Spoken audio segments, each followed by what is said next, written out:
Hello everyone, मैं हूं Shashank Sharma. YouTube के भारतीय इतिहास और संस्कृति के चैनल में आप सभी का स्वागत है। कल अपन ने पढ़ा इतिहास क्या है, इतिहास का बेसिक स्ट्रक्चर और इतिहास का हमारे दैनिक जीवन से क्या संबंध है और इतिहास की भौगोलिक पृष्ठभूमि। तो आज हम अपने सब्जेक्ट पर फोकस करेंगे। तो सबसे पहले ये जानते हैं इतिहास कितने प्रकार का है। इतिहास 3 प्रकार का है। पहला है प्रागैतिहासिक काल, दूसरा है आद्य ऐतिहासिक काल, तीसरा है ऐतिहासिक काल। प्रागैतिहासिक काल वह काल जिसका लिखित साक्ष्य नहीं मिलता, हमारे अध्ययन का स्रोत केवल पुरातात्विक प्रमाण पर आधारित है, यानी मानव द्वारा छोड़े गए पाषाण उपकरणों स्टोन टूल्स पर ही निर्भर है। दूसरा है आद्य ऐतिहासिक काल, वह काल जिसका लिखित साक्ष्य भी प्राप्त होता है और पुरातात्विक प्रमाण भी मिलते हैं, किंतु अभी तक इसकी लिपि अनगढ़ है, यानी अभी तक किसी ने भी पढ़ने में सफलता हासिल नहीं की है। हड़प्पन स्क्रिप्ट जिसकी अपन बात करते हैं, जो अभी तक पढ़ी नहीं जा चुकी। बहुतों ने दावे कर दिए किंतु असमर्थ रहे। तीसरा है ऐतिहासिक काल, वह काल जिसका लिखित साक्ष्य भी मिलता है, लिटरेचर भी मिलता है और आर्कियोलॉजिकल एविडेंस भी मिलता है, पुरातात्विक प्रमाण भी मिलते हैं, दोनों मिलते हैं, जो इतिहास का एक सुगठित और सुंदर निर्माण करता है। ठीक है। प्रागैतिहासिक कालखंड है 5 लाख से लगभग 3500 ईसा पूर्व नवपाषाण काल तक। आद्य ऐतिहासिक कालखंड है लगभग 3500 से 600 ईसा पूर्व 16 महाजनपद तक। ऐतिहासिक कालखंड है 600 ईसा पूर्व से प्रेजेंट तक, वर्तमान तक। ये यहाँ हड़प्पा सभ्यता का कालखंड और वैदिक सिविलाइजेशन का कालखंड, उत्तर वैदिक कालखंड का कालखंड रहा है 600 ईसा पूर्व तक, 1500 से 600 ईसा पूर्व तक। और ऐतिहासिक काल गौतम बुद्ध महावीर स्वामी के जन्म से लेकर वर्तमान संदर्भ तक, जहाँ हमें लिखित साक्ष्य भी मिलते हैं और अभिलेखीय प्रमाण भी मिलते हैं और विभिन्न प्रकार के आर्कियोलॉजिकल एविडेंस भी मिलते हैं। तो हम बात करते हैं प्रागैतिहासिक काल की। इतिहास में प्रागैतिहासिक काल वह काल जिसका लिखित साक्ष्य नहीं मिलता, हमारे अध्ययन का स्रोत केवल पुरातात्विक प्रमाण है, स्टोन टूल्स है। प्रागैतिहासिक काल इसे भी 3 भागों में बांटा जाता है। इसकी परिभाषा अपन ने देख ली, वह काल जिसका कोई लिखित साक्ष्य प्राप्त नहीं होता, हमारे अध्ययन का स्रोत केवल मानव द्वारा इस्तेमाल लिए गए पाषाण उपकरण स्टोन टूल्स है। इसे 3 भागों में बांटा जाता है। पूरा पाषाण काल, पूरा पाषाण काल, मध्य पाषाण काल, पाषाण काल और नवपाषाण काल, नवपाषाण काल। इसे पैलियोलिथिक एज कहते हैं, इसे मेसोलिथिक एज कहते हैं, इसे न्यूलिथिक एज कहते हैं। पूरा पाषाण काल का कालखंड है लगभग 5 लाख से और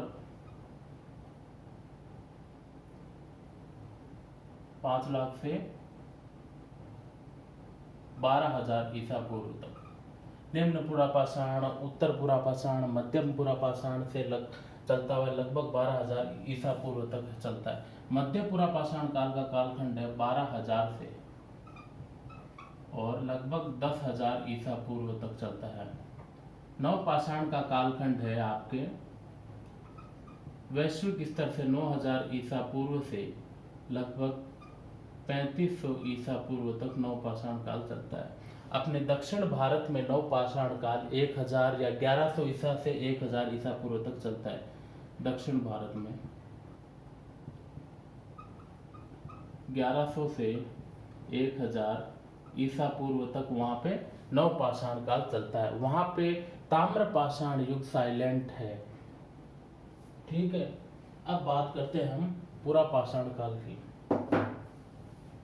पुरापाषाण पैलियोलिथिक कल्चर की अगर अपन बात करते हैं तो सर्वप्रथम आपने देखा होगा 1826 में सर्वप्रथम पुरातात्विक रॉबर्ट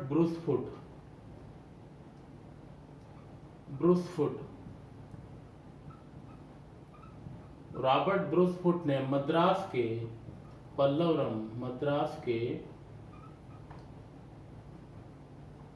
पल्लवरम नामक स्थान से एक पूरा पाषाण उपकरण प्राप्त किया। किसने किया? 1826 में रॉबर्ट ब्रूसफुट ने सर्वप्रथम मद्रास के पल्लवरम नामक स्थान से एक पूरा पाषाण काल का उपकरण प्राप्त किया। ठीक है, तो यहाँ से हमें पता चल जाता है कि भारत की प्राचीनता कितनी महत्वपूर्ण है, भारत कितना प्राचीन है, यह आदि मानवों का स्थान रहा है। ठीक है, इसके अलावा भी हमें आर्कियोलॉजिकल एविडेंस भी मिलते हैं। ठीक है, यहाँ अपन बात करते हैं कि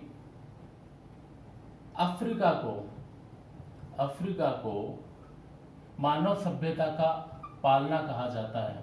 मानव सभ्यता का पालना कहा जाता है। पालना सर्वप्रथम अफ्रीका के अंदर ही होदोई एरिया के आसपास में ही पहला मानव कंकाल मिला है। पहला मानव कंकाल मिला है। मानव कंकाल जो आधुनिक मानव से मिलता जुलता है, इसीलिए मैंने पहला मानव कंकाल बोला है, जिसे लकी उपनाम दिया गया है। लकी उपनाम दिया गया है। यह अफ्रीका के होदोई हादर एरिया के आसपास है, जिसे लकी उपनाम दिया गया। लकी, आपने एक मूवी का नाम भी देखा होगा, लकी उपनाम दिया गया है। अब ये लकी है जो मानव श्रृंखला की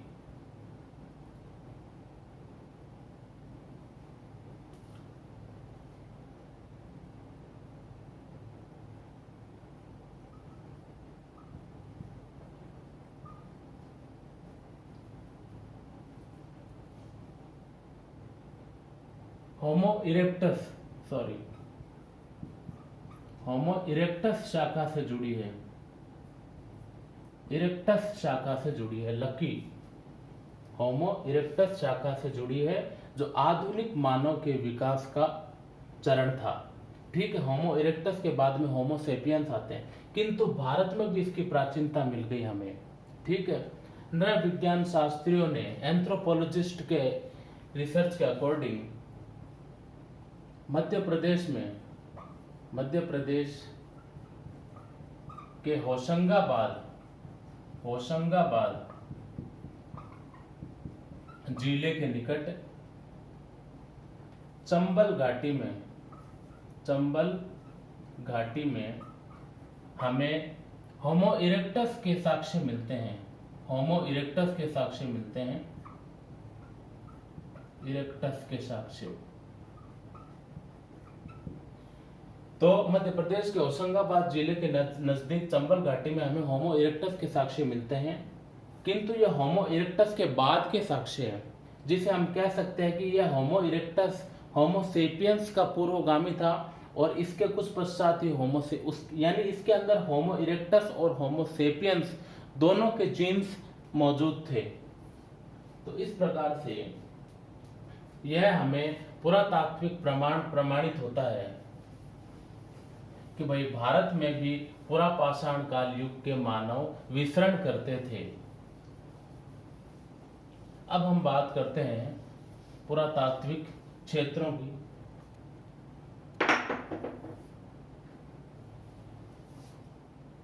पूरा पाषाण काल में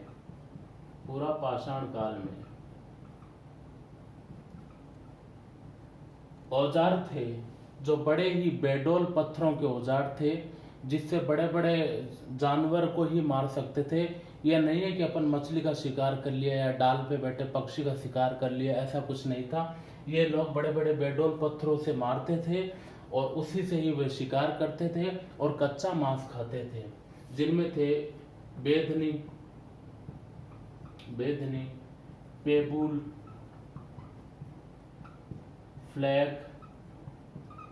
फ्लैक्स और कुल्हाड़ियाँ। इस प्रकार के औजार मिलते हैं हमें। पेबुल क्या होता है? जो नदियों में जो गोल गोल पत्थर होते हैं, उन पर हथौड़ी नुमा चोट करके, और वो उनकी जो परत होती है वो काफ़ी तीखी और पैनी हो जाती है, जिससे मांस को जिगदने में और छीलने में काम में आया जाता है। तो इस प्रकार से पूरा पाषाण काल के ये प्रमुख औजार हमें मिलते हैं। और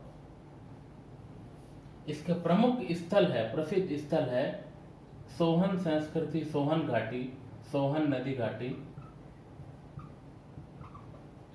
बेलन नदी घाटी, बेलन नदी घाटी आदि प्रमुख क्षेत्र हैं।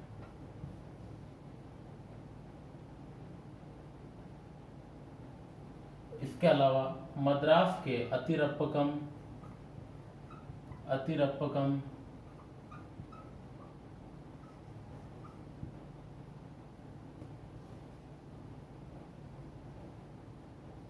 बदमुदई आदि क्षेत्र प्रमुख है पूरा पाषाण काल के।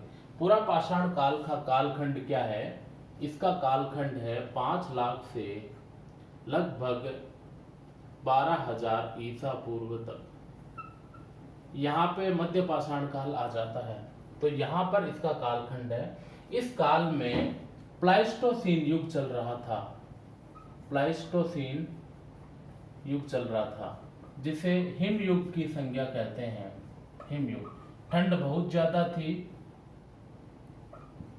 तो मानव उस हिसाब से ही कार्य जीवन शैली करता था।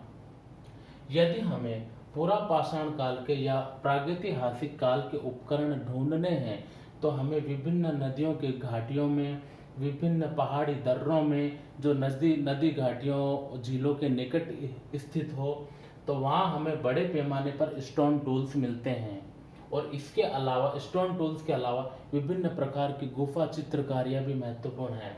हमने देखा कि मध्य प्रदेश के भीमबेटका में हमें पूरा पाषाण कालीन प्रागैतिहासिक काल की बड़े ही विचित्र ढंग से गुफा चित्रकारी प्राप्त होती है, जो बहुत ही उम्दा प्रकार की है, जो एक किसी विशेष प्रकार के कल्चर या विशेष प्रकार के शिकार का दर्शन करवाती है। तो उस समय की कलाकृति की अद्भुत झांकी हमें देखने को मिलती है, जो प्राकृतिक रंगों से चित्रित की गई थी, जो आज भी मौजूद है मध्य प्रदेश में। इसके अलावा मध्य पाषाण काल की बात करते हैं। मैं 15 मिनट से ज़्यादा वीडियो नहीं बना सकता, क्योंकि 15 मिनट से ज़्यादा वाला अपलोड भी नहीं होता, इसीलिए 10-12 मिनट का बनाऊंगा। भला ही अपने एक लेक्चर के 3 बने, 4 बने, एक टॉपिक के 4 लेक्चर बने, चाहे 5 बने या 3 बने, तो लगभग 3-4 में हो जाएगा क्लियर, कोई दिक्कत नहीं है। और इसके नोट्स मैं आपको डिस्क्रिप्शन में दे दूंगा। इसके नोट्स मैंने एज इट इज़ प्रिपेयर करके रखे हैं और आपको वो मिल जाएंगे। और प्लीज़ लाइक करना, शेयर करना, कमेंट करना और सब्सक्राइब करना अगर आपको पसंद आए तो। मैं और भी अच्छी तरह से उम्दा कोशिश करूँगा कि आपको बेहतरीन ढंग से पढ़ाऊँ। अभी मेरे पास में टेक्निकल प्रॉब्लम है, और मैं इसमें आप लोगों का सपोर्ट रहेगा तो इसमें और भी अच्छे ढंग से सुधारने की कोशिश करूँगा। तो मैं कल बताऊँगा मध्य पाषाण और नव पाषाण काल के बारे में आपको, क्योंकि इससे ज़्यादा की वीडियो अपलोड नहीं होती मेरे। Okay, thank you very much for watching. आप सभी का धन्यवाद।